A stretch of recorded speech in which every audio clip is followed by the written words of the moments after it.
Hai, sebenarnya tadi ada cerita sedikit di jalan, ada kejadian ibu-ibu telat ngerem pakai motor, jadi telat ngerem gitu, jadi agak nabrak dikit. Itu yang membuat saya pengen sharing sesuatu di sini yang berkaitan tentang rem, yaitu kampas rem. Sharing tentang apa yang saya tahu tentang kampas rem. Sebenarnya kampas rem itu penting nggak sih? Sebenarnya itu kan nggak perlu kalian tanyakan juga, sebenarnya ya sangat penting. Kalau kalian nggak ada kampas rem, kalian nggak bisa ngerem. Dia berperan penting dan kita sebenarnya tiap hari itu agak sedikit berhutang nyawa pada sebuah kampas rem. Dan sekalipun dia perannya sangat penting sekali dalam pengereman, tapi nggak sedikit juga di antara kita yang memandang sebuah kampas rem itu bukan suatu barang yang spesial. Kadang disepelekan, kadang juga nggak dilihat, kadang juga dilupakan sih. Kapan sih idealnya ganti kampas rem untuk sebuah motor? Kan itu kan ya yang jadi pertanyaan bagi kita, kapan idealnya ganti kampas rem? Sebenarnya ganti kampas rem itu nggak ada waktu tertentu kapan dia ganti sih. Kalau kampas rem itu tergantung gimana pemakaian kita, apakah kita pakai kampas rem itu sembarangan atau gimana pun kita pakai, menentukan usia kampas rem kita mau seberapa lama. Sebenarnya sih gitu. Kalau motor kalian berdiri aja atau dipajang aja di etalase ya walaupun kalian sampai mati juga kampas remnya bakal tetap ada sih. Tapi kalau motornya dipakai ya ada usianya tertentu dan tergantung pemakaian kita masing-masing. Tapi kalian sering-sering aja sih, mungkin setiap 6 bulan sekali bisa tuh ngelihat kampas remnya. Kalau yang remnya itu pakai cakram bisa dilihat dagingnya tuh masih tebal apa enggak. Itu kan bisa dilihat. Biasanya kalau masih tebal itu kan ada lekukannya, ada kayak teksturnya gitu di pinggir yang menentukan dia tebal apa enggak. Dan itu bisa dilihat sih. Kalau udah tipis ya mending ganti aja sebelum bertemu besi. Maksudnya sebelum besi bertemu besi itu kan bakal ngeluarin suara yang nggak enak dan bakal merusak cakram juga. Kalau yang pakai tromol yang di belakang itu lebih gampang sih menurut saya, nggak perlu dilihat dari sana. Kan ada settingan itu yang diputar itu yang ada kawat itu.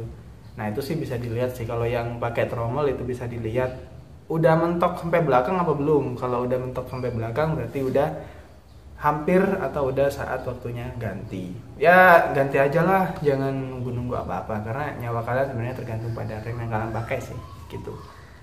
Dan kita berhutang budi banget sebenarnya pada sebuah kampas rem. Ya saya nggak mau video ini sesimpel itu. Jadi saya akan singgung dikit sih tentang waktu itu ada kejadian nih di bengkel yang bilang gini, ada mekanik bilang gini ke saya. Kampas rem itu nggak perlu pakai yang ori, entah ori Honda atau ori Yamaha atau Suzuki dan semuanya. Nggak perlu pakai yang ori, pakai aja yang merek lain, yang kedua yang lebih murah karena kandungan besinya dikit jadi cakramnya nggak cepet rusak. Dan kalau ke saya, kalau kepikiran saya pribadi sih itu nggak masuk. Karena gini, ayolah. Cakram rem itu nggak serapuh itu, cakram rem itu nggak segitunya sih, nggak gampang rusak kayak gitu.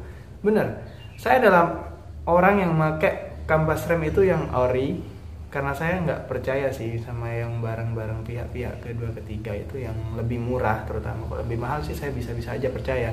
Tapi yang ori aja udah cukup kok selagi set rem yang kita pakai entah kaliper dan lain-lain, cakram itu masih bawaan dari motornya. Jadi kenapa mau pakai merek lain ya kan? Kenapa nggak pakai yang originalnya aja untuk sebuah kampas rem? Yang ori itu kan kandungan besinya lebih banyak. Memang iya daripada yang pihak-pihak kedua ketiga itu. Ya memang lebih banyak dan lebih bagus. Makanya dia lebih awet sih. Saya sih kalau ganti kampas rem itu pasti di atas 1 tahun atau 2 tahun. Padahal pemakaian motornya ya lumayan untuk touring. Kenapa? Kenapa saya singgung ini dan apa yang terjadi kalau kita pakai kampas rem pihak ketiga atau merek lain lah gitulah, bisa dibilang kayak gitu. Apa yang terjadi? Ya memang lebih murah dan memang lebih hemat. Dampaknya akan kerasa kalau kalian perjalanan jauh atau kalian menghadapi medan yang ekstrim, misalkan turunan yang benar-benar turun banget dan lama banget. Pasti, saya yakin sih kampas rem yang seperti itu pasti akan cepat habis dan pasti juga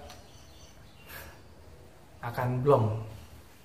Ya pasti, karena memang kampas rem ori itu sudah dirancang dengan baik dan nggak merusak cakram juga. Jadi bukan saya menjelekkan merek lain yang juga memproduksi kampas rem. Ya jelek sih sebenarnya, cuman ya kasihan lah. Tapi ya mending nggak dipakai aja. Kalau emang pemakaian kalian lebih ke jarak jauh, pemakaian yang ekstrim, pakai aja yang ori. Tapi kalau cuman motornya ya mungkin dipakai ke pasar atau deket-deket doang, paling jauh 2 kilo ya sah-sah saja sih kalau kalian pakai kampas rem yang murah. Tapi ngapain lah, pakai aja yang sewajarnya dia pakai. Pilih mana? Pilih nyawa melayang atau nambah uang dikit buat dapat kampas rem yang lebih baik?